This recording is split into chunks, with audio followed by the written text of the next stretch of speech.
Greetings, and welcome to Cracked Love Chronicles. From afar, the middle-aged man seemed unremarkable, effortlessly merging with the crowd due to his average height, weight, and short, dull brown hair. By late afternoon, he typically showcased a 5 o'clock shadow. Yet, as one drew closer, more distinctive features emerged. His loose-fitting attire masked the muscles sculpted through daily hours of intense exercise. A small scar on his left cheek, highlighted by his tan, added a hint of danger to his appearance, implying he had experienced more than the ordinary. Having faced violence throughout his life, he led a reclusive existence in a modest efficiency apartment, seldom interacting with others and brushing off any efforts at conversation. None of his neighbors would have known his name if not for the bold block letters on his mailbox, Sebastian Carter. They made no effort to learn anything further about him. Sebastian was employed at an insurance company as a grounds maintenance engineer, a euphemistic title for a gardener. His work was dictated by the seasons, involving tasks such as mowing lawns and trimming hedges, edging walkways in summer, raking leaves and preparing flower beds in fall, plowing snow and maintaining equipment in winter, and planting flowers in spring. This role provided a welcome escape from social interactions. Every Monday morning, his boss, Marcus Vega, summoned him to the office to discuss the week's tasks. On this particular Monday, Sebastian settled into his usual seat, his gaze directed downward as he listened, occasionally nodding to indicate comprehension. Although Marcus had grown accustomed to Sebastian's demeanor, it still left him feeling exasperated, comparing it to conversing with an unresponsive surface, yet he found it more tolerable than the infrequent moments when Sebastian met his gaze. As Marcus addressed the final topic of the meeting, he referenced an email from personnel indicating that Sebastian had not appointed a beneficiary for his insurance. Sebastian acknowledged this with a nod, fully aware of the oversight, and remained silent, anticipating dismissal. Unconvinced by the brief acknowledgement, Marcus pressed on, emphasizing the importance of addressing the matter.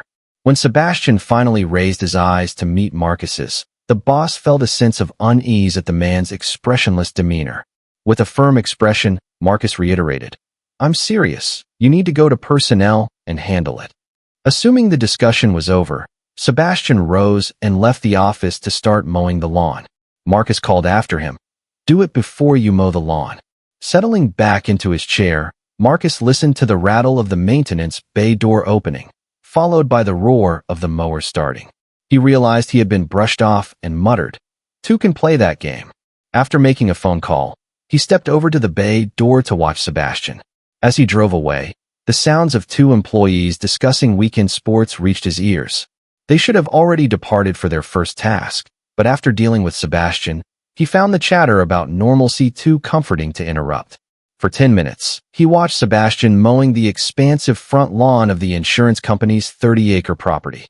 The lawn itself covered 15 acres of meticulously maintained grass, with a small hill showcasing the company's name in stone, prominently facing the main road. A two-lane drive meandered through the property, resulting in expansive employee parking areas flanking the building and a more modest visitor's lot at the front.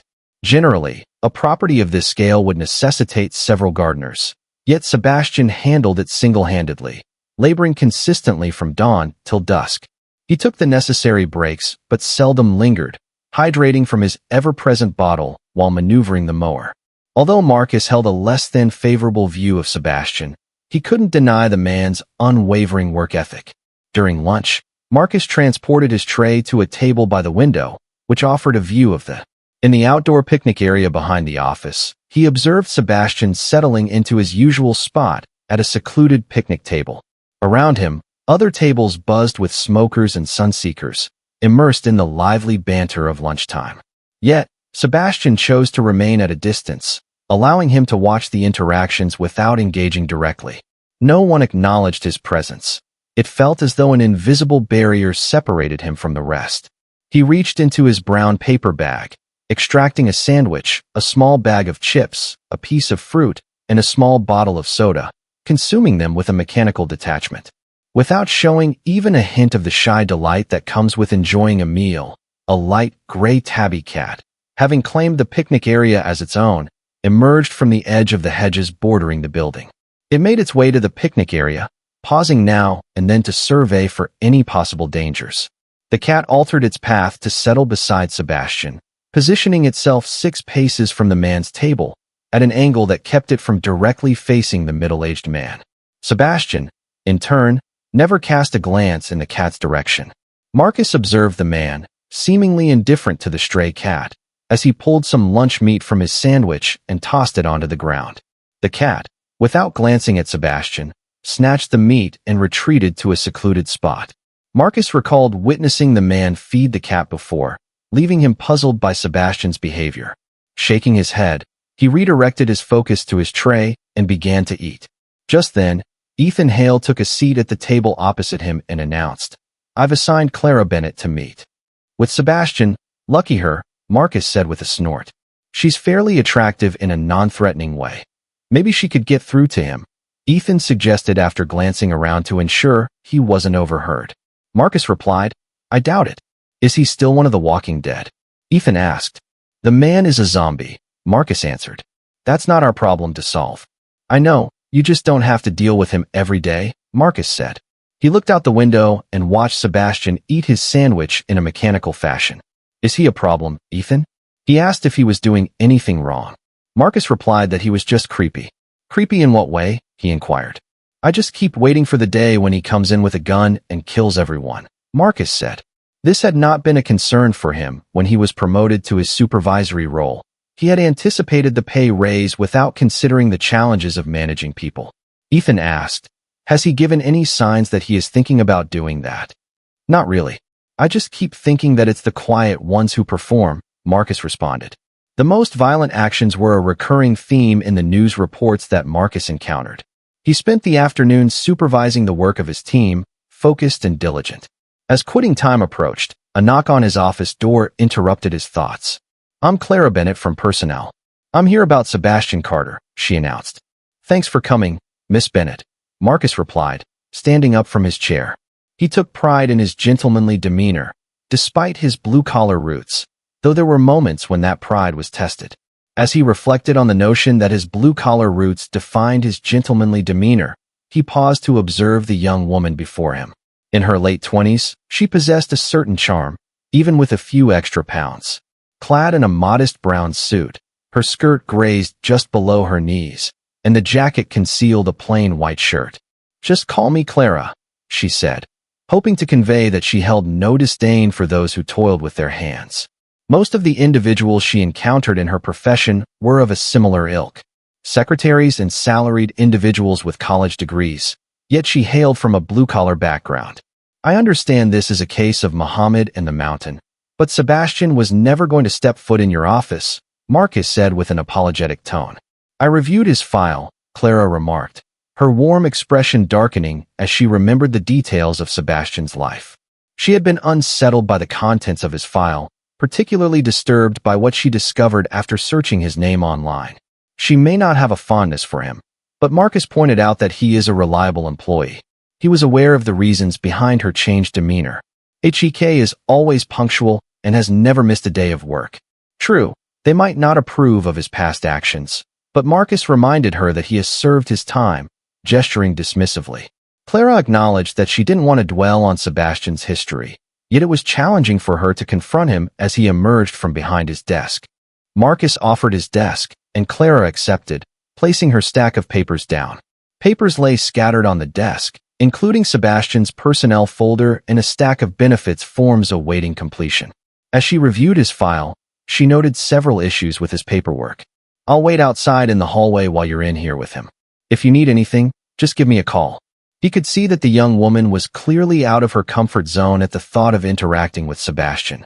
Grateful that Marcus would be close by, Clara replied. "That will make me feel much better about this. But let me warn you, don't look him in the eyes." Marcus pondered whether a direct gaze might be seen as a threat by the man. Clara inquired if it would provoke an extreme reaction. "No, you just won't like what you see," Marcus replied enigmatically, unable to suppress the shiver that coursed through him at the mere thought. As the workday drew to a close, Sebastian returned the mower to the maintenance bay after washing it, preparing to clock out. Marcus entered the work area and announced, "Clara Bennett from Personnel is waiting for you in my office." You need to speak with her first. As you glance over at the door of Marcus's office, Sebastian shrugs his shoulders, indicating the entrance. The middle-aged man steps inside and takes a seat without acknowledging the woman at the desk. She looks up, only to find him staring at the floor, avoiding her gaze. Feeling uneasy, she asks, "Are you Sebastian Carter?" Just then, she notices him nodding in response to her question. She had anticipated seeing prison tattoos on him. His arms were bare, revealing the scar on his face and the evident muscles that lent him a menacing air, amplifying the fear she felt. Accepting his silent acknowledgement of his identity, she said, "I need the name of a beneficiary for your life insurance policy." Sebastian lifted his gaze from the floor to meet hers, remaining silent as he studied her for a full minute. There was no challenge or hostility in his expression. In fact, his face was devoid of any emotion after the initial moments. Seconds ticked by, and Clara felt an overwhelming discomfort. By the end of the minute, she was on the verge of fleeing the room. Desperate to elicit some kind of verbal response, she asked, "I just need the name of a family member."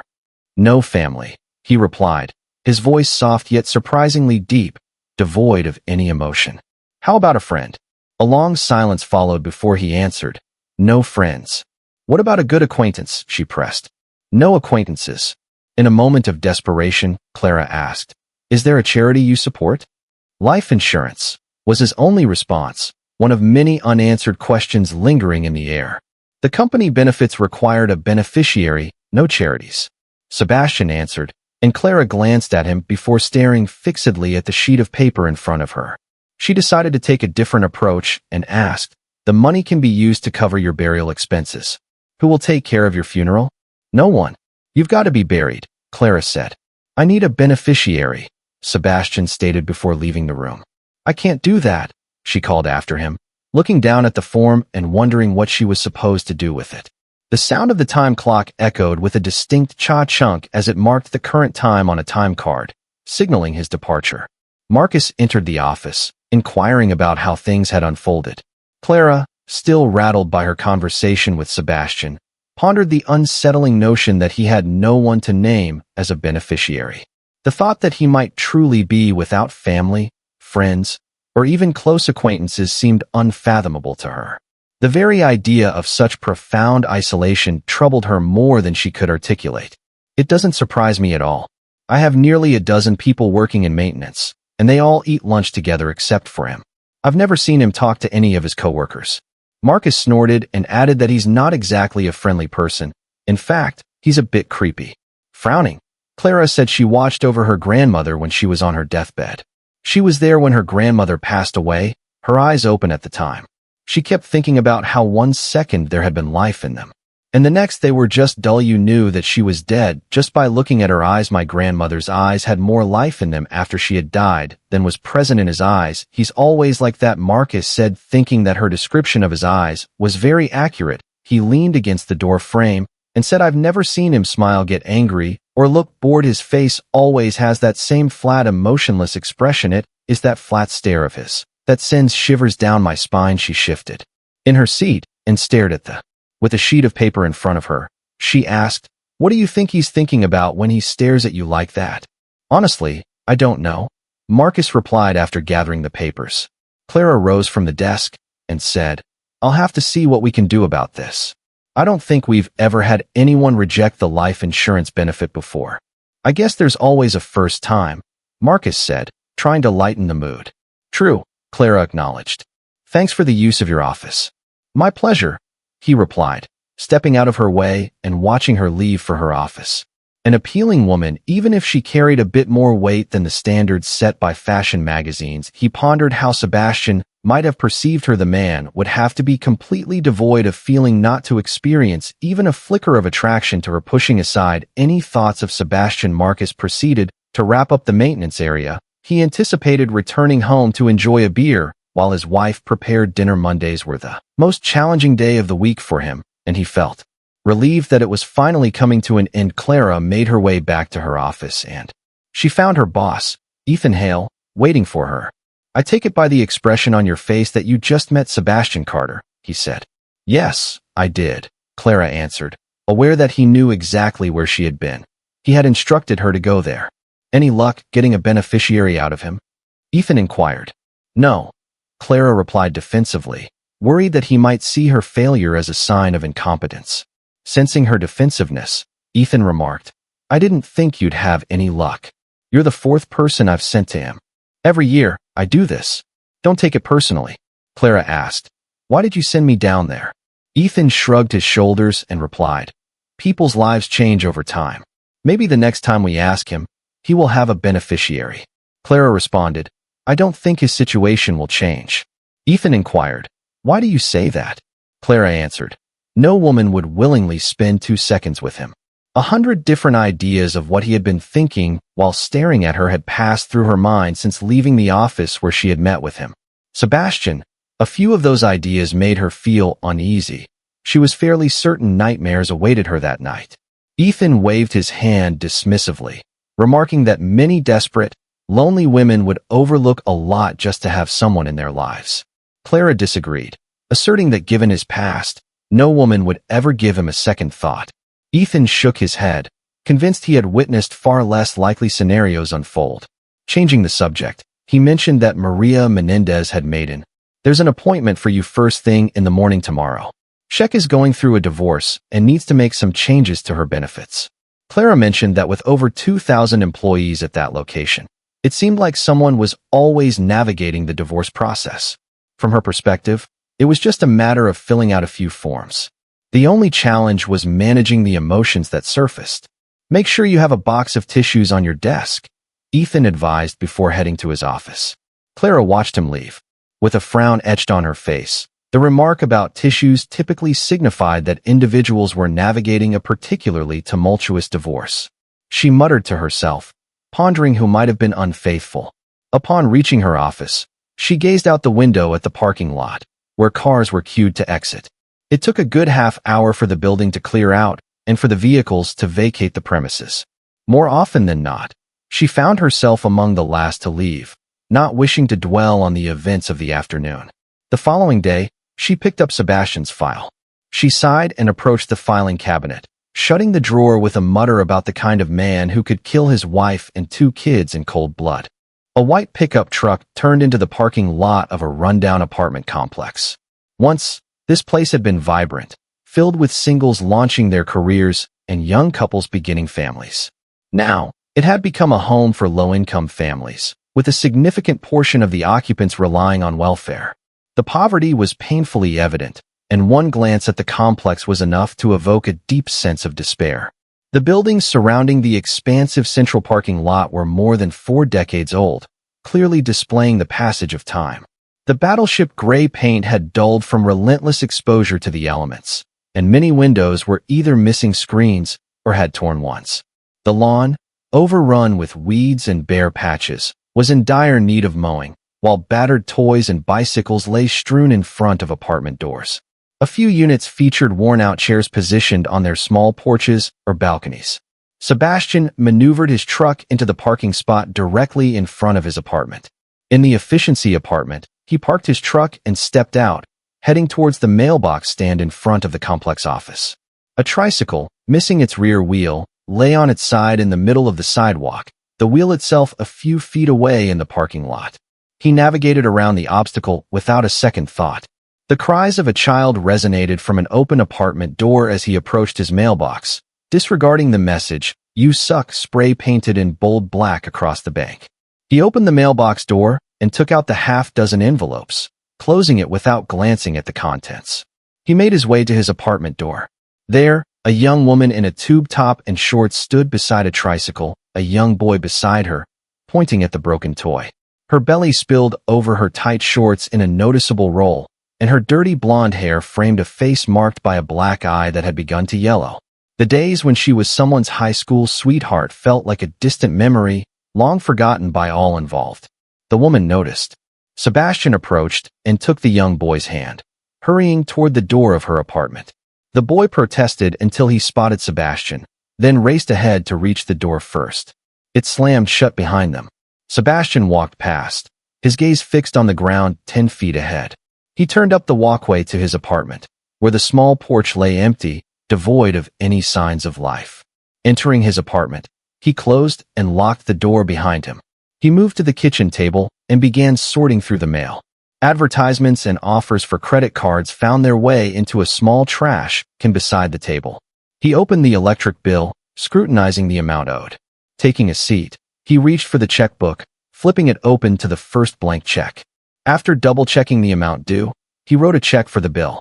Tearing it out, he turned to the registry to record the check. The balance remaining in his checkbook stood at over $440,000. He stuffed the check and the bill into the return envelope afterward. Sealing it, he set it aside to take out to the mailbox in the morning. Opening the freezer door, he removed a TV dinner without glancing at the label. Turning it over to the back, he read the instructions, then followed them as he placed the TV dinner in the microwave. He moved into the living room of his apartment and sat on the edge of the bed, staring at the far wall until the timer on the microwave chimed. Using a pot holder, he carried the hot container of food to the table, then returned to the kitchen to pour a. With a glass of milk in hand, he picked up a fork and knife, carrying his drink to the table. He sat down and began his meal, moving with a certain mechanical precision as he shoveled food from the plastic container to his mouth, pausing now and then for a sip of milk.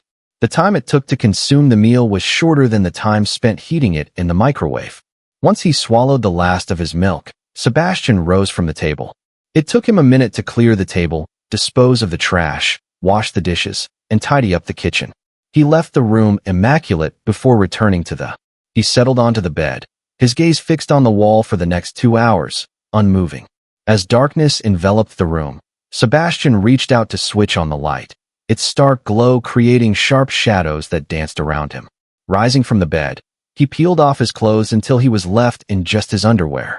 He embarked on his nightly routine, performing 100 push-ups, sit-ups, deep knee bends, toe touches, and various other exercises. He concluded with 30 minutes of running in place. After gathering his clothes, he undressed completely and stepped into the shower, using a simple bar of soap to cleanse himself. After using soap on his hair and body, he quickly became clean and dry. He made his way to the kitchen table, grabbed a pen and notebook, and dedicated 2 minutes to writing before closing it and heading to bed. He switched off the light and drifted into sleep.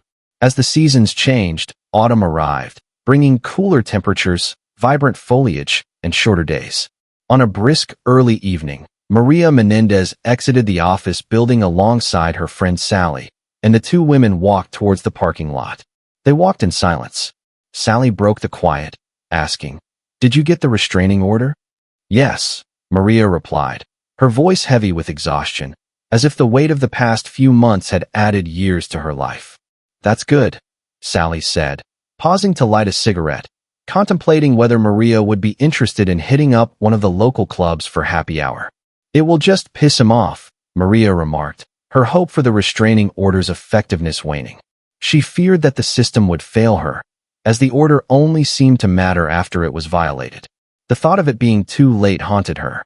Then Sally exhaled a cloud of smoke and said, "Honey, you'll get through this. Why don't you come with me to the Black Hat Bar tonight?" "I wouldn't be good company," Maria replied. "You need to get laid," Sally insisted. "That will take your mind off your pending divorce from that a-hole." Her solution to all problems was to engage in no-strings-attached encounters. It might not solve the issue, but she usually felt a lot less stressed after a good time in bed with a well-endowed man. The friendly exchange came to an abrupt end when Maria reached her car. Her ex-husband Victor emerged from behind a car, brandishing a pistol and waving it in her direction. A scream escaped her lips at the sight of the weapon, her deepest fears materializing before her eyes.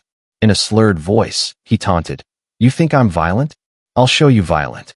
Sally's gaze fell upon the imposing figure before her, dwarfed only by the massive gun he wielded, which she would have likened to a cannon.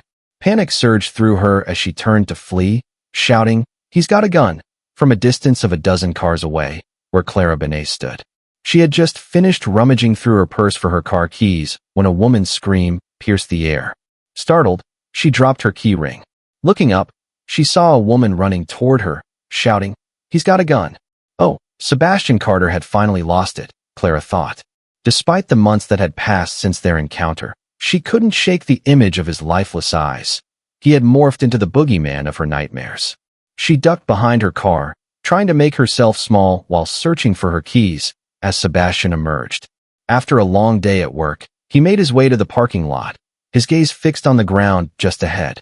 Suddenly, a woman's scream pierced the air, prompting him to look up. He heard another woman shout, "He's got a gun."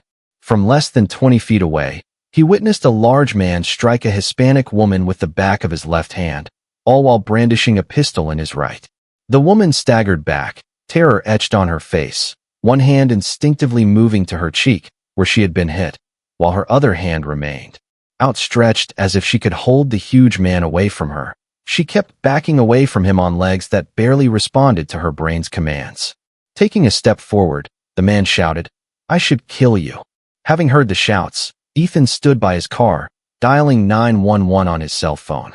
He knew that the police would arrive too late to prevent a disaster, but there was no way that he was going to take on a man carrying a gun. Watching the disaster unfold in front of him, he swore, "Answer the phone." The operator came online just in time to. Ethan muttered, "What in the name of hell is Sebastian doing over there?" "What is your emergency?" the operator asked. The man reached back, poised to strike the woman again, ready to backhand her with his pistol. He hesitated upon realizing he was now facing a man. With a growl, he said, "Get out of the way. This isn't any of your business." Sebastian remained silent, staring into the man's eyes without blinking. "Someone is about to die. We need police here right now," Ethan said into his cell phone, disbelief washing over him. Sebastian had deliberately approached a man brandishing a gun. The imposing figure locked eyes with Sebastian, sending a chill racing down his spine. The dull, flat expression in those eyes revealed no fear, confidence, or concern. All he could see was death. For a brief moment, he felt frozen in place until it dawned on him that he was the one holding the weapon. He began to aim the pistol at the much smaller man, his passive expression unwavering. In an instant, Sebastian sprang into action, and moments later, the large man was curled in the fetal position on the ground with Sebastian passively standing over him. Sebastian turned to the Hispanic woman and, in an emotionless voice, said, "Leave." The single word from Sebastian snapped Maria out of her terrified paralysis. After grabbing her purse from where she had dropped it, Maria ran to her car. There was a beep-beep when the car door unlocked. She threw open the door and climbed into the driver's seat, fumbling with her keys for a moment to get the key in the ignition, barely able to think. With tears streaming down her cheeks, she managed to start the car and drove away without looking back. Due to the cars between him and Sebastian, Ethan couldn't see what had happened to the big man. All he could see was Sebastian, staring down at the ground, shocked by the violence he had just witnessed. "I think Sebastian killed him," he said. "Would you repeat that?" the 911 operator asked. "I think Sebastian killed him," Ethan repeated, still stunned by the speed and aggression of Sebastian's attack on the big man. Sebastian had moved so fast. He couldn't grasp the movements the 911 operator described. The police were nearly there. Sirens wailed, overpowering the deep, mournful sound escaping the large man. His jaw pulsed with pain, a persistent ringing echoing in his ears. Gradually, his focus shifted to his right hand, which he managed to open one eye to inspect. It was a gruesome sight, bloodied and unrecognizable. Confusion clouded his mind as he pondered what had transpired. Meanwhile, Clara had finally located her keys and unlocked her car door. Unaware of any gunfire, she cautiously peered over the hood, scanning for safety. It was evident she noticed Sebastian positioned between two parked cars, his gaze fixed on the ground as he attempted to avoid becoming a target. She opened the car door and slipped inside, keeping her profile low. As she drove away, a wave of guilt washed over her for abandoning the scene.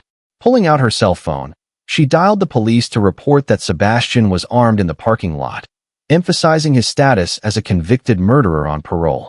Chuck Sherrill, the security guard, was stationed at the employee entrance to the building that evening. It was his responsibility to ensure that anyone who entered the building through the door was an employee. Unarmed, he had mostly been occupied with wishing people a good night as they left. His focus shifted when Sally burst into the building, shouting about someone having a gun. He glanced at the surveillance cameras, but saw nothing amiss. Sally, in a state of hysteria, kept jabbing her cigarette in his face while recounting that Maria's ex-husband was in the parking lot. In the parking lot, a figure was brandishing a firearm, while Chuck's eyes darted between her and the monitor, struggling to find any evidence that corroborated her claims. He reached for his radio, alerting the security center about the report of a gun. By then, a police car had entered the lot, and it took a moment for the first two officers to find Sebastian. They discovered him looming over the injured man sprawled on the ground, and without hesitation, they assumed control of the situation, guided by the 911 calls that had been made. Upon receiving the initial information, it became evident that Sebastian was the one at fault.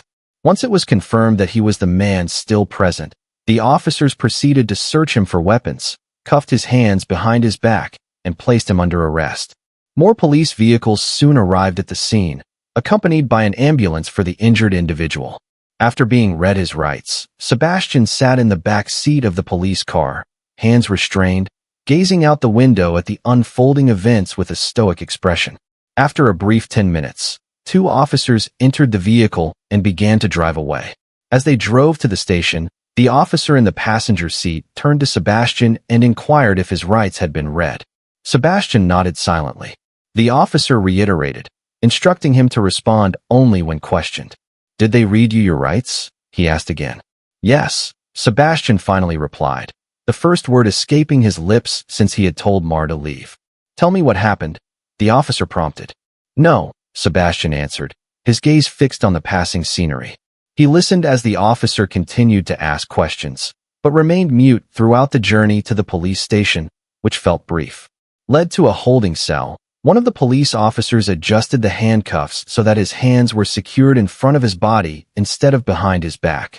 He remained passive throughout the process and then took a seat on the hard bench to wait. Meanwhile, back at the scene of the crime, the police were occupied with untangling a dozen conflicting accounts of what had occurred. By this point, some individuals were insisting they had heard gunshots. It took a while for them to realize that one of the key witnesses was missing, prompting an officer to take action. Dispatched to locate Maria Menendez, it was nearly impossible to ascertain who had originally possessed the gun. It wasn't until Chuck mentioned that the events were captured on videotape that a clearer understanding of what had transpired emerged. At the station, Sebastian was led into an interrogation room. Detective Stafford stated, "You have a right to have an attorney present. Do you want one?" Staring at the tabletop, Sebastian shook his head and replied, "No." "Tell me what happened," Detective Stafford said. He was on record for offering legal counsel, and then he went to work trying to extract a confession from the primary suspect. "No," Sebastian said. Detective Stafford replied, "Look, it will go easier on you if you just tell me what happened. Why were you there with a gun?" Sebastian stared at the tabletop, silent. Noticing his reluctance to speak, Detective Stafford continued, "I know you were convicted of killing your wife and 2 kids. If you don't cooperate, you're going back to prison for a very long time." Lifting his head, Sebastian fixed his gaze on the detective. As the detective observed the lifeless eyes and vacant expression, a shiver ran down his spine. He was certain he was gazing into the soul of a remorseless killer. "Don't you feel any remorse for your actions?" he inquired. Sebastian merely shrugged and averted his gaze to the tabletop. "How did you manage to get paroled?" the detective pressed, to which Sebastian replied, "Overcrowding." Detective Stafford cast a glance at the mirrored window, silently wishing the camera wasn't capturing this moment. It was one of the rare instances where he felt the weight of the situation deeply. In his career, he often grappled with the urge to extract the truth from a suspect through force. However, he leaned back in his chair, contemplating how to elicit a confession from Sebastian without resorting to violence. Just then, an officer poked his head into the room, saying, "Detective Stafford, I need to talk to you for a minute." Grateful for the opportunity to step away, Detective Stafford exited the interrogation room. Once the door closed behind him, the other officer remarked, "Let him go. He didn't do anything wrong." "What do you mean?" Detective Stafford inquired, firmly believing he had a solid case. "A guilty man in that room. An innocent man would have protested his innocence by now," the officer remarked. Detective Daniels explained that Sebastian had protected a woman from her ex-husband, who was armed. The man inside might have saved her life. "You're kidding," Detective Stafford said, glancing back at the interrogation room. The man inside wasn't behaving like an innocent person. The parking lot cameras captured the entire incident, the officer noted, contemplating the possibility of a mistake. Detective Stafford mentioned the necessity of speaking with Detective Daniels. 10 minutes later, Detective Stafford stepped into the interrogation room, locking eyes with Sebastian for a full minute. Having absorbed Detective Daniels' account of the events, he aimed to elicit some emotional response from Sebastian. Finally, he stated, "We have video footage of you with Victor Menendez. We know what transpired. Do you have anything to say in your defense?" Sebastian merely shrugged and fixated on the tabletop, leaving Stafford perplexed by his demeanor. It was stated that the video reveals your act of safeguarding the woman from her ex-husband, potentially saving her life, all while maintaining a calm demeanor. Sebastian shrugged in response, clearly unimpressed. Detective Stafford approached him, removing the handcuffs, and gestured towards the door, indicating he was free to leave. Sebastian stood up from his chair and exited the room. Detective Stafford observed him depart before heading off to retrieve the interview tape, intending to review it later. Something about the situation felt off to him, and he was determined to pursue it further. It had been 20 minutes. Later, when Detective Stafford entered the front room of the station, he discovered Sebastian seated in a chair, his gaze fixed on the floor. Curiously, he inquired, "What in the hell are you still doing here?" "Waiting for a taxi," Sebastian replied, still not meeting the detective's eyes. Detective Stafford then turned to the duty officer and instructed, "Get a patrol car to take this man home." An hour later, Detective Stafford and Detective Daniels found themselves in a conference room, reviewing a tape of the events that unfolded in the parking lot, reaching the moment where the police were taking Sebastian into custody. Detective Stafford remarked, "You can stop it here. It's a pretty open and shut case against Victor Menendez." Detective Daniels, stating what the tape had obviously demonstrated, raised an eyebrow and asked, "Do you think so?" "Sure, watch this," Detective Stafford replied, inserting the tape of the interview with Sebastian into the video player. The two men watched the interrogation in silence. When it ended, Detective Stafford inquired, "What do you think?" "Weird," Detective Daniels said. He reclined in his chair, pondering the situation for a moment. Shaking his head, he remarked, "There's more to this than meets the eye." "Do you think he's Maria's lover?" Detective Stafford inquired, noting how romantic entanglements often led to such predicaments. "I'm not sure. I believe we need to ask more questions," Detective Daniels replied. "One thing's for certain," Detective Stafford said. "He's not going to answer any questions we might have." "You're right," Detective Daniels agreed, contemplating the costs of a more thorough investigation. "We should speak with the chief tomorrow, before we allocate any resources to this case." Detective Stafford and Detective Daniels were engaged in a meeting. Meanwhile, Maria Menendez was concealed in her dimly lit apartment, a heavy chair barricading the front door. She huddled in a corner, paralyzed with fear when a knock echoed through her space. Ignoring the voice that identified itself as police, she was too terrified to believe that a genuine officer stood outside.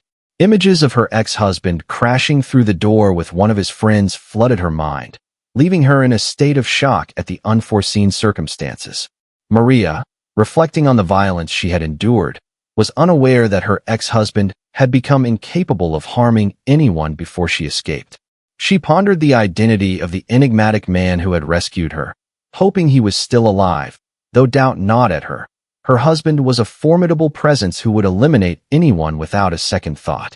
Meanwhile, Detectives Stafford and Daniels convened, while Sebastian returned home after a ride to his car, having stopped at a burger joint for a late-night meal. A meal in his truck, tucked away in a shadowy corner of the parking lot, marked the first fast food hamburger he had tasted in 24 years. Upon returning home, he sorted through his mail and dedicated a few moments to settling his gasoline card bill. With that task behind him, he changed into his underwear and embarked on his evening exercise routine, completing the entire regimen despite the late hour. After a refreshing shower, he spent 10 minutes jotting down thoughts in a notebook before slipping into bed, where he fell asleep within 5 minutes. Hours later, Maria found herself crying herself to sleep. In the corner of the room, she found no solace in sleep. Every tiny sound stirred her, and her nightmares disrupted any chance of rest.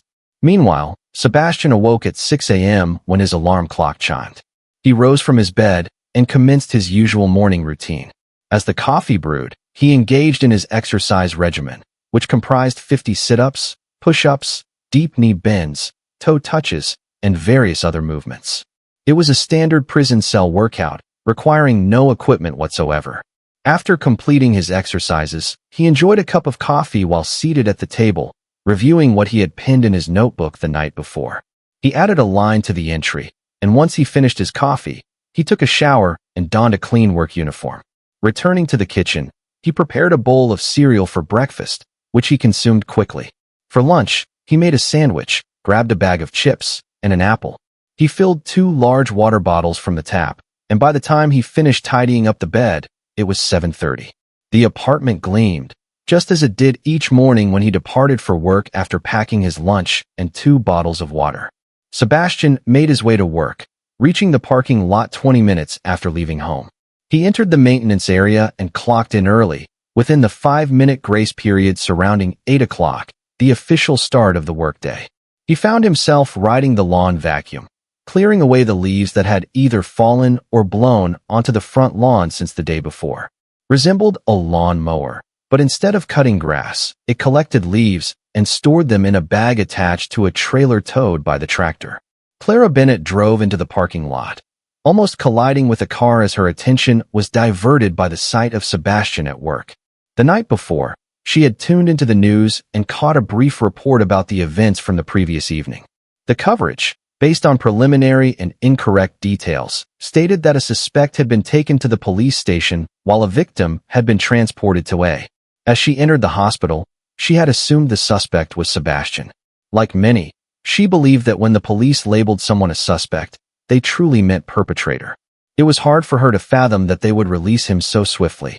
She spotted Ethan walking a few paces ahead and quickened her pace to catch up without drawing attention. Instead of diving straight into her questions, she greeted him. "Hello, Ethan." "Hello, Clara," he replied, gesturing toward the front of the building. She inquired, "What is Sebastian?" "Carter's presence here is puzzling. He's working," Ethan replied, fully aware that wasn't the question she intended to ask. Clara scoffed and remarked, "I can see that, but why isn't he in jail? Ichike a hero? He saved Maria Menendez last night from her gun-toting ex-husband." Ethan struggled to reconcile what he had seen with his own eyes. Clara was taken aback by the notion of Sebastian being a hero, her guilt over the 911 call weighing heavily on her. "I thought Sebastian was the one with the gun," she said, echoing the sentiments of countless others. "You and 100 other people," Ethan replied. "I've already received 2 emails urging us to let him go, though the language used was far from polite. He was labeled as the psycho and the zombie killer.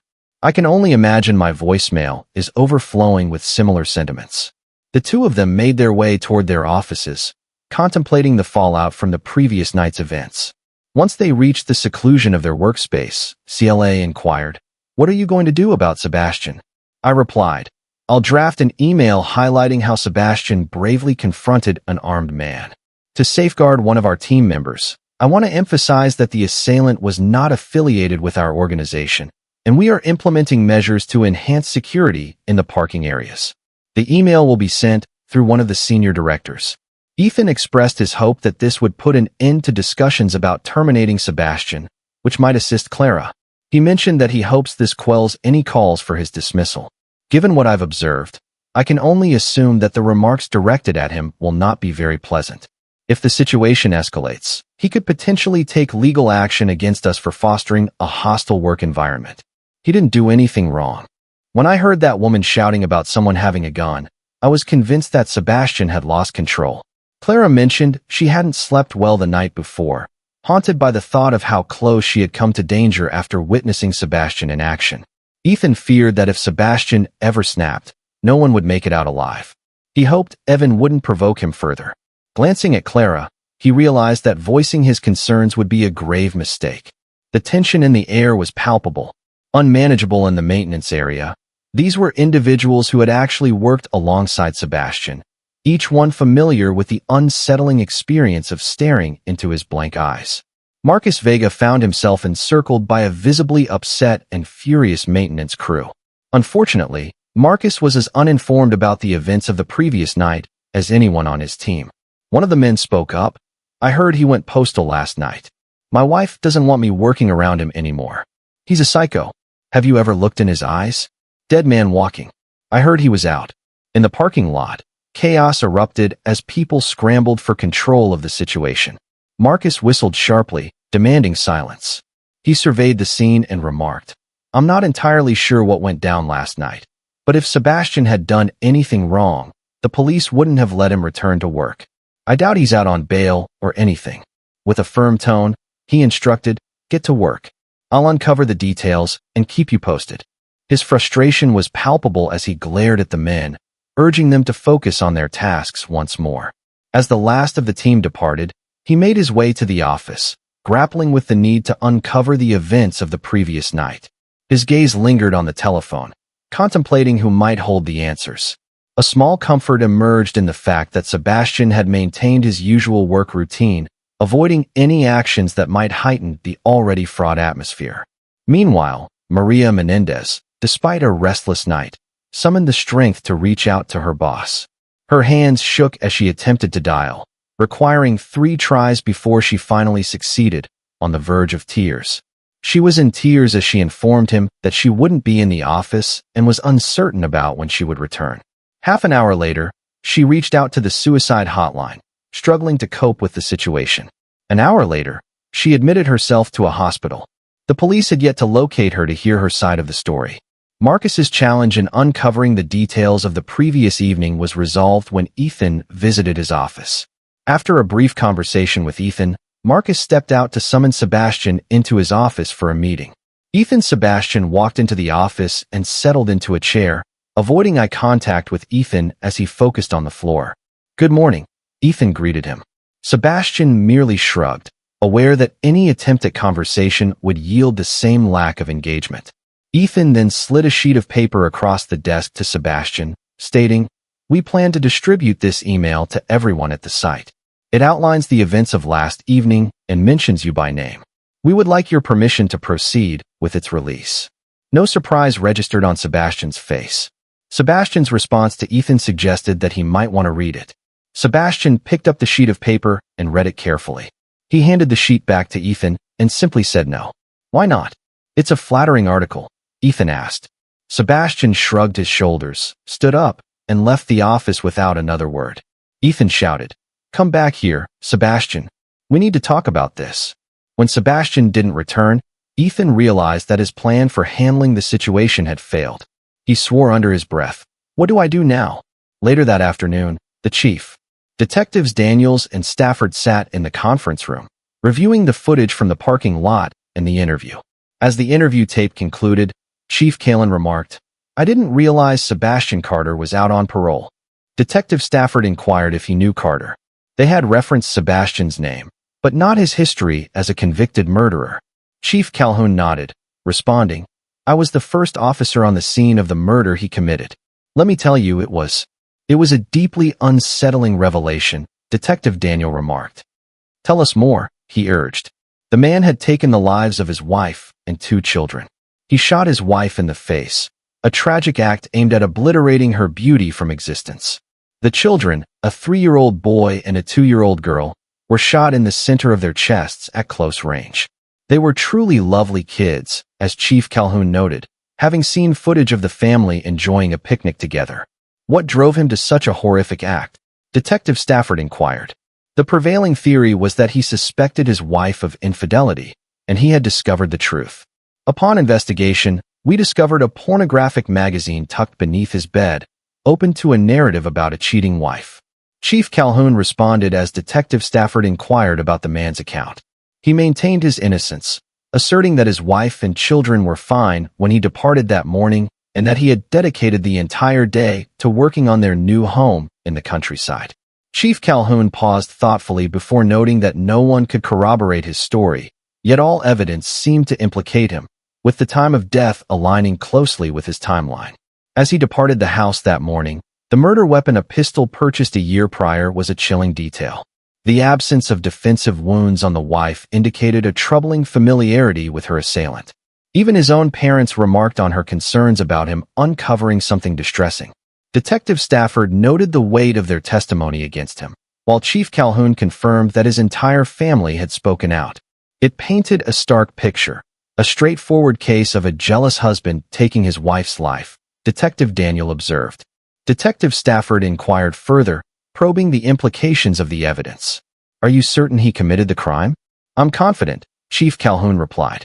There has never been another suspect in this case. He mentioned that his family wouldn't even post bail for him after his arrest. Detective Stafford inquired about his thoughts on the interview with the ex-con. He won't cooperate with us, even if he isn't guilty, Chief Calhoun stated. Should we investigate any links between him and Maria? Detective Stafford suggested. Yes, Chief Calhoun confirmed. Detective Daniel added that we still haven't located Maria Menendez. Check if she's hiding out at Sebastian's place, Chief Calhoun suggested, rubbing his chin thoughtfully. Then he proposed leaking a news story to the paper, requesting they omit his status as an ex-con. Let's see if that stirs up any leads. We can play the ex-con angle later, Detective Daniel remarked. It seems you're quite determined to catch this guy. You have no idea what he did to his wife, Chief Calhoun replied, his face twisted in disgust. I don't want him in my town. He belongs in prison. Just then, a white pickup truck turned into the parking lot of the apartment complex. Sebastian parked in the spot directly in front of his apartment. He stepped out and walked to the mailboxes, picked up his mail, and headed back. About halfway there, Detective Stafford blocked his path. Sebastian looked up, meeting the detective's gaze, his expression unreadable. Without a greeting, Detective Stafford inquired about Maria. Sebastian shrugged, attempting to penetrate the thick silence. The detective pressed on, asking again where she was. Sebastian replied that he had spoken to the manager. He continued to gaze into the detective's eyes, feeling the weight of those lifeless stares intensifying his frustration. I'm asking you, Detective Stafford insisted, his tone sharp. Sebastian shrugged, allowing his irritation to surface.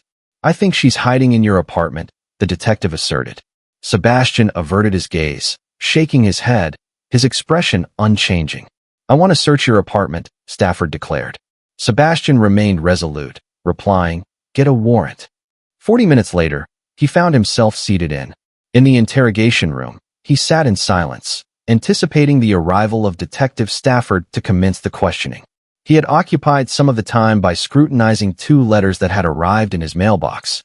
One was a formal notice declaring his qualification for a low-interest mortgage, a loan he had never sought. The other was a solicitation from a charity, asking for donations. Now, both pieces of correspondence lay shredded in the trash can. Just as Detective Stafford was about to enter, Detective Daniel intervened, halting his progress.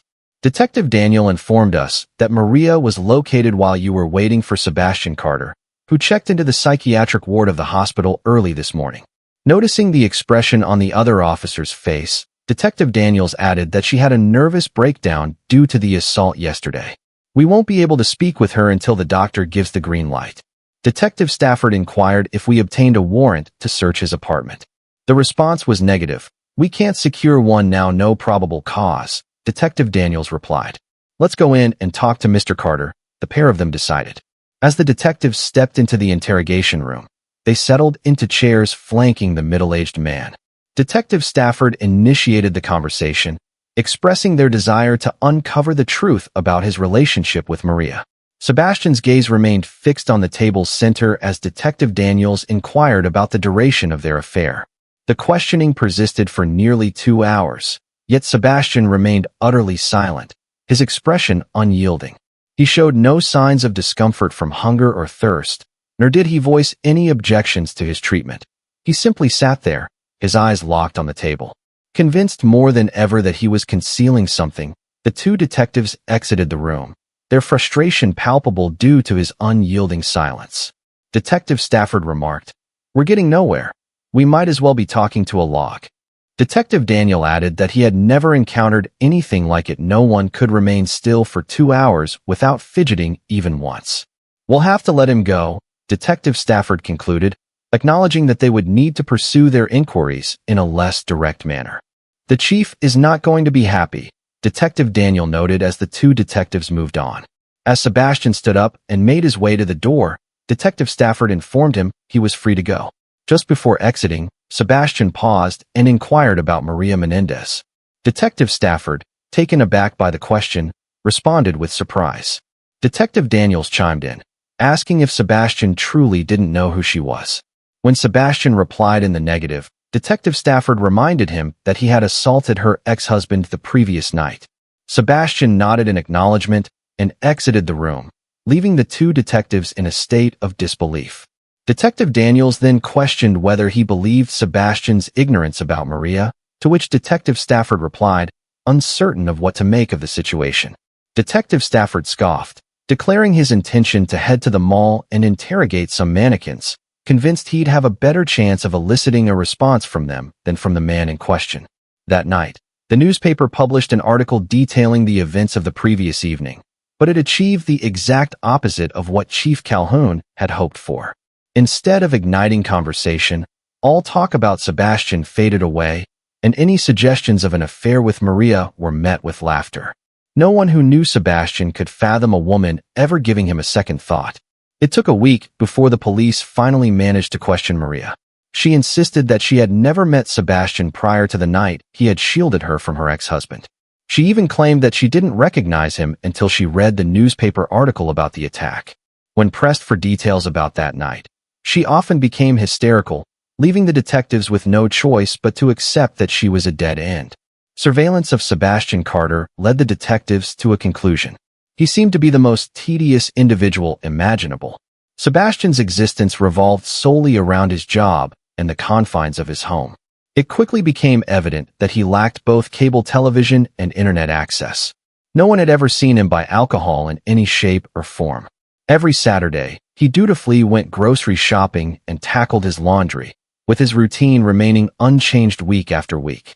2 months following the incident in the parking lot, Chief Calhoun, Detective Stafford, and Detective Daniels. In the conference room, Chief Calhoun inquired, "What have you got?" Detective Stafford replied, "Everyone calls him the dead man walking. From what I can tell, that description fits him perfectly. If I believed in zombies, I'd say he's the poster child for zombification." Detective Daniel interjected, "What do you mean he does nothing?" "I mean nothing," Detective Stafford reiterated. Chief Calhoun then asked, "What about a phone tap?" "He doesn't have a telephone," Detective Stafford responded. "I've never seen him make a call from a public phone," Detective Daniel added. "Who does?" He spoke to Chief Calhoun, who asked Detective Stafford, but the answer was clear: no one engages with him. He doesn't converse with his neighbors, his coworkers, or even the clerk at the store. The only indication of his interaction with the living world is that he feeds a stray cat during lunch. It's hard to fathom that Chief Calhoun claimed humans are social creatures, Detective Stafford remarked. Meanwhile, Maria visited to express her gratitude to Sebastian for his heroic act, but he merely shrugged in response. Walked away, nodding in agreement. Detective Daniel mentioned that his boss was frustrated because he was left managing an emotional woman while Sebastian was outside shoveling snow. Chief Calhoun inquired about Victor Mendez, noting that his jaw remained wired shut and his hand was still in a cast. It would take some time before he posed a threat to anyone. Detective Stafford replied that Sebastian had really done a number on him. In reviewing the video, he observed that as soon as Sebastian disarmed Victor, he ceased his assault. Chief Calhoun remarked, "I suppose we'll needed to conclude this moment." Even though the sky was a brilliant blue and the snow blanketed the ground in a thick layer. Upon returning from his Saturday grocery shopping venture, Sebastian had gathered 7 TV dinners, a loaf of bread, a package of lunch meat, a box of cereal, and a quart of milk. After stowing away his purchases, he settled onto his bed, fixating on the wall in silence. Meanwhile, an elderly woman paused her car at the entrance of the apartment complex, glancing down at a sheet of paper to confirm the address before she turned into the parking lot. She drove around, searching for a specific apartment number, and finally parked beside a white pickup truck. Instead of immediately exiting her car, the woman sat there, gazing at the apartment door, trying to muster the courage to approach it. She nearly drove away but ultimately decided against it. Gathering her resolve, she stepped out of the car and walked toward the apartment door, which was the only walkway completely cleared of snow. A sharp gust of cold wind made her shiver. Meanwhile, Sebastian had been staring at the distant wall for 30 minutes when there was a knock on the door. He slowly rose and made his way to it. Upon opening the door, he found a woman standing there, bundled in a heavy coat. Her gray hair, cut short in a practical style, was nearly hidden beneath a small knit cap. He remained silent, simply staring at her. After a brief moment of eye contact with Sebastian, the woman took a step back, having anticipated anger but not the lifeless expression that met her. In a trembling voice, she said, "Seb, leave." Sebastian then closed the door and returned to his bed, where he continued to stare into space. Outside the door, the woman knocked and called out for Seb. When he didn't respond, she sank to the ground, tears streaming down her face as she pleaded, "Seb, it's me. Open the door. I'm your mother." She remained there, knocking and crying, but her calls went unanswered.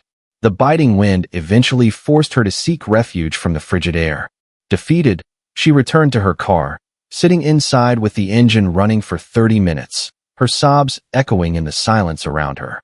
With a firm grip on her emotions, she cast one final glance at the apartment door before driving away. Hours later, Sebastian found himself eating a TV dinner and sipping a glass of milk. After washing the dishes, he broke from his usual routine, picking up a pen and beginning to write in his notebook. Just when it felt like the temperature couldn't drop any further, it did, with the thermometer hovering around 0 degrees and winds gusting up to 30 miles per hour. The walls of the apartment complex appeared ill-equipped to withstand the chill. The cold seeped through the building as the occupants huddled under blankets, gathering around space heaters in a desperate attempt to stay warm. In one of the apartments, a woman with dirty blonde hair made her way to the bathroom, leaving her young son alone in the living room, engrossed in one of his favorite cartoons on the television. It would keep him distracted for a solid 30 minutes. Despite the chill in the air, she stepped into the shower, knowing tonight was special. With her boyfriend coming over, she needed to prepare before the babysitter arrived, or so she hoped.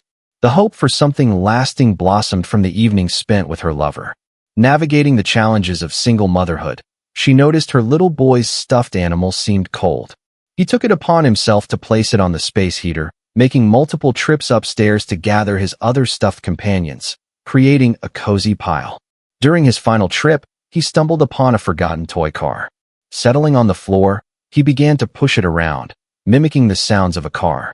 Meanwhile, the woman finished her shower, dried off, and stepped out of the bathroom, moving into her. In her bedroom, she prepared to don her date attire, determined to make a memorable impression. She selected her finest lacy undergarments, contemplating for a brief moment before opting for real stockings instead of pantyhose. Draping herself in a slinky black dress, she admired her reflection in the mirror when an unfamiliar scent caught her attention. It took her a few moments to identify the odor. Curiosity piqued, she scanned her surroundings, trying to pinpoint the source of the burning smell. With urgency, she flung open her bedroom door and was met with a plume of smoke rising from the stairs. Heart racing, she dashed to the top of the stairs and peered down, anxiety gripping her. Thick, dark waves of smoke billowed up the stairwell, with flames barely visible through the haze. It appeared as though the entire lower floor was engulfed in fire. "Baby!" she screamed, racing down the stairs, convinced her son was watching television. She charged through the flames, suffering serious burns on her legs, desperately searching for her child. Stumbling across the front door, she burst outside, praying her son had escaped the inferno. The little boy, hearing his mother's cries, looked up from his toy car and saw. The smoke filled the air, prompting him to seek refuge beneath the bed, hiding from the encroaching flames. Sebastian could hear the distant cries of fire echoing from outside his apartment. He quickly donned a coat and stepped outside, where a crowd had gathered near the mailboxes, their faces etched with concern. Two men were restraining a woman who was desperately trying to break free from their hold. More residents emerged from their apartments, drawn by the commotion. "I didn't have anyone to contact in case of an emergency, so I called you guys," the manager explained, making his way to the apartment door, having been informed of the situation. He could enter the apartment, but he preferred to have an independent observer, just in case someone wanted to escalate the situation. "We appreciate it," Detective Stafford said. The manager turned the key, exclaiming, "It was the damnedest thing I've ever seen.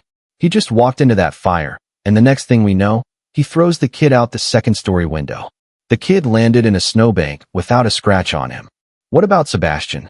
Detective Stafford asked, glancing at the fire damage at the other end of the building, where the flames had melted. The snow blanketed the area surrounding the building, while the water in the parking lot had frozen, transforming it into a makeshift ice rink. He never emerged from the building. This morning, they discovered part of his body. The manager, though he hadn't witnessed it himself, relayed that the scene had been quite gruesome. He swung open the door and said, "Here's his apartment." Detective Stafford stepped inside the small efficiency unit and surveyed the space. A twin bed was pushed against one wall, accompanied by a small table beside it, the bed covered with a simple blanket. With just a single pillow, the table held a lamp and an alarm clock. The manager remarked that there wasn't much to see. Detective Stafford approached the kitchen table, where a small stack of notebooks, a checkbook, and a shoebox filled with bills lay. He wandered around the kitchen, opening the refrigerator to discover a quart of milk, a package of lunch meat, and a jar of mustard. Peering into the freezer, he found a stack of TV dinners. Shaking his head, he muttered, "This is pathetic." He noted the absence of a radio or television as the manager surveyed the room. Detective Stafford continued his investigation. He moved over to the closet and opened the door.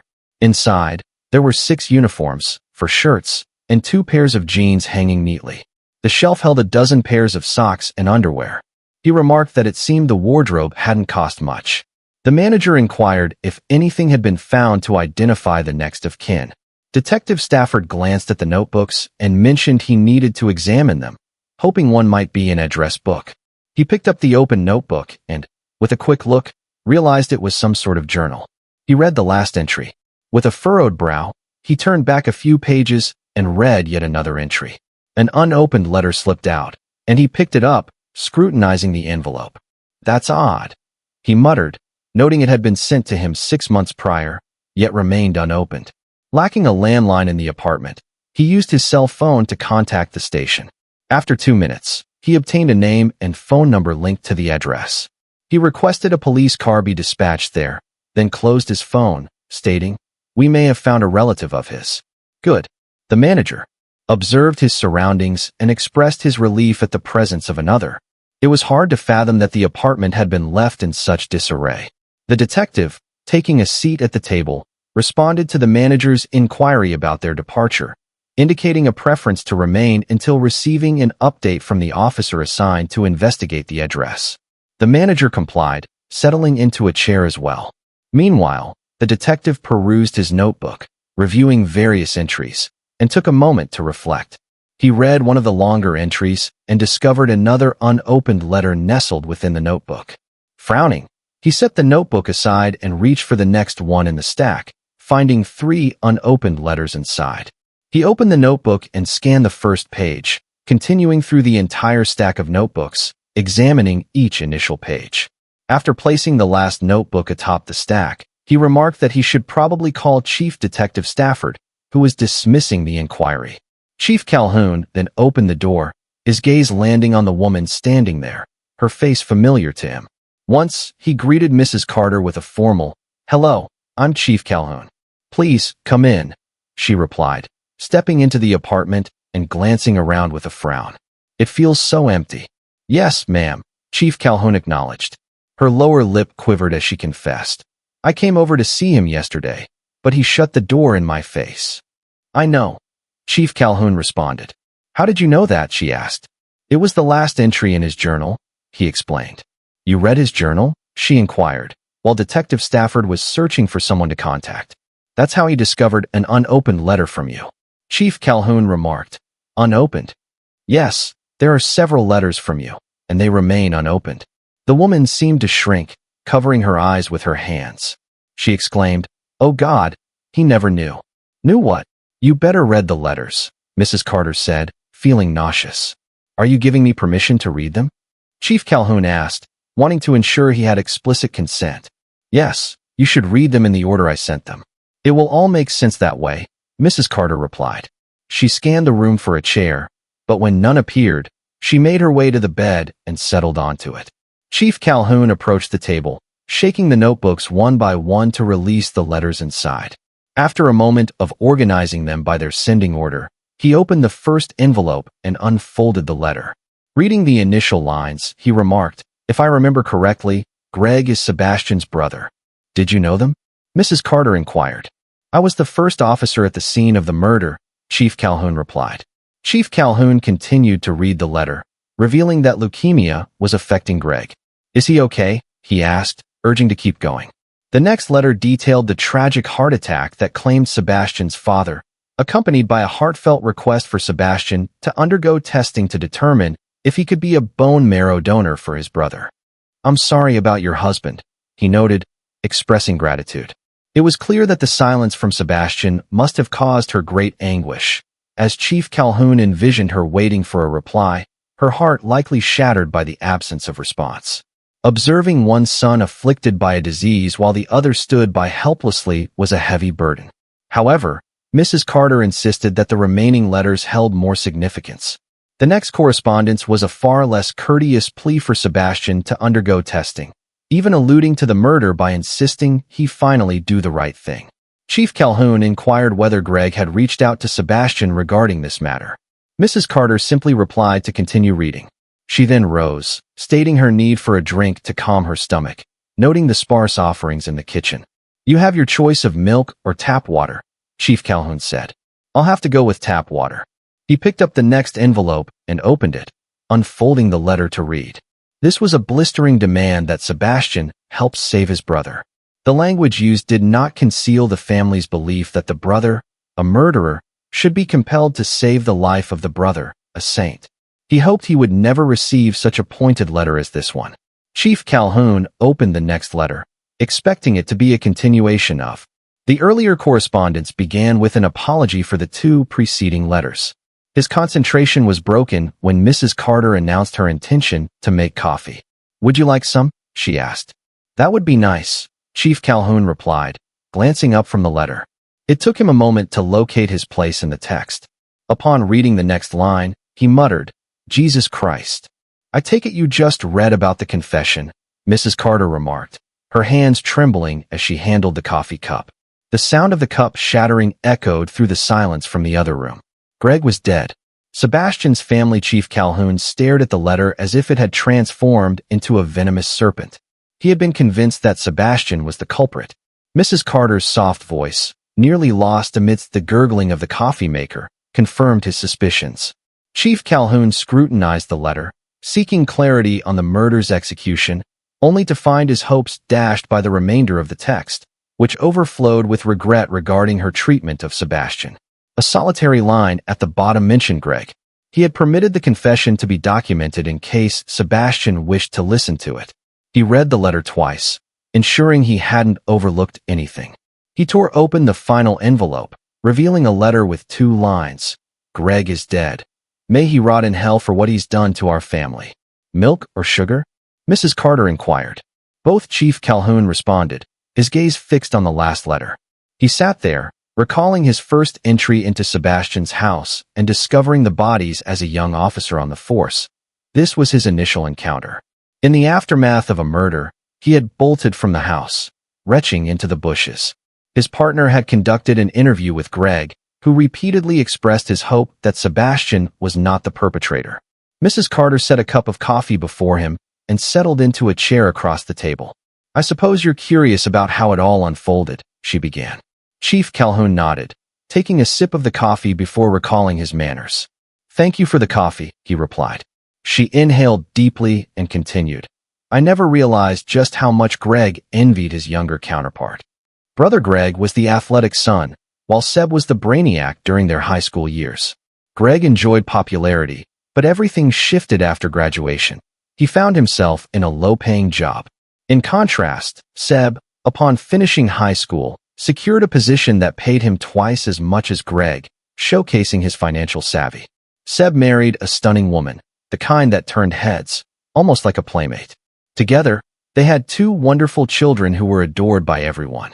They resided in a modest rental house within a struggling neighborhood, yet Seb was diligently working on building an incredible home. Out in the countryside, he truly had a promising future. Meanwhile, Greg struggled with dating. His tendency to drink excessively was a significant drain on his finances. He rented a modest place right behind Seb's house. It's understandable why Greg might have felt a twinge of jealousy, but but I can't see that escalating to murder. Chief Calhoun mentioned that Mrs. Carter observed Greg pursuing Jennifer whenever Seb wasn't around. He would flirt with her and attempt to entice her into bed, but she consistently rebuffed his advances. As he pushed harder, his aggression intensified, deeply troubling her. Yet, she felt compelled to keep it to herself, fully aware that Sebastian would go to extreme lengths if he ever found out. One day, she subtly expressed her fears that a dark secret might eventually come to light, potentially igniting Sebastian's wrath. I misread her concern, mistakenly believing she had committed a grave error and was afraid of his reaction. I even recounted this in court, recalling how Chief Calhoun addressed her testimony. Had essentially sealed the case, she paused to gather her emotions. She recounted that on the day of the murder, Sebe had left for work on the house, as was his routine every Saturday. He had barely been gone for 5 minutes when Greg approached the house, forcing his way inside and insisting that Jennifer sleep with him. When he grabbed her, she became furious, threatening to inform Sebe of his actions. In response, Greg went to Seb's desk, retrieved the gun stored there, and aimed it at her, intending merely to. He threatened her with it, claiming he accidentally shot Jennifer in the face. It was only after the shot that he noticed the 2 kids had been watching. He killed them to ensure no one would discover what he had done to Jennifer. My God, Chief Calhoun said. What did he do then? He returned home, fully aware that I was meant to look after the kids while Jennifer went grocery shopping that afternoon. I kept trying to reach Jennifer, but there was no answer. Eventually, I called him to ask if he could check on her. He had been anticipating that call all along. In the afternoon, he approached the house, feigning the discovery of the bodies before calling the police. Mrs. Carter recounted how Chief Calhoun had expressed certainty about Sebastian's guilt. We all shared that belief. My husband was so enraged that he wished to take Sebastian's life. I vowed I would never forgive him for the loss of those beautiful children, she said, a tear tracing down her cheek. She continued, do you know what truly weighs on my conscience? The fact that we didn't post bail for him. We refused solely to prevent him from attending the funeral. Her voice trembled as she uttered that last word. Her emotions surged uncontrollably, leading her to a breaking point as tears streamed down her face. Chief Calhoun scanned the room for tissues, but when he found none, he hurried to the bathroom, retrieved the roll of toilet paper, and returned to the kitchen. He tore off a few sheets and offered them to her, empathizing with her pain. Sebastian's unjust punishment for a crime he did not commit began the very day it occurred. He had lost everything: his wife, his children, his family, his friends, his freedom, and had spent 18 long years behind bars. The weight of his suffering was palpable. After his release from prison, the conversation continued. Chief Calhoun inquired about Mrs. Carter's visit the previous day. My daughter-in-law divorced Greg a decade ago, and I haven't seen my grandchild since. I lost my husband 8 months back, chased away my good son 23 years ago, and witnessed my evil son pass away 6 months ago. The loneliness became unbearable, she replied. I hope to earn Seb's forgiveness. Chief Calhoun responded, I'm sorry he didn't speak with you. Mrs. Carter fell silent for a moment, lost in thought. Reflecting on what might have been, she inquired about the circumstances of Seb's death. I believe a more poignant question is when he passed away. Dear audience, I invite you to share your insights in the comments below, and remember to like, share, and subscribe.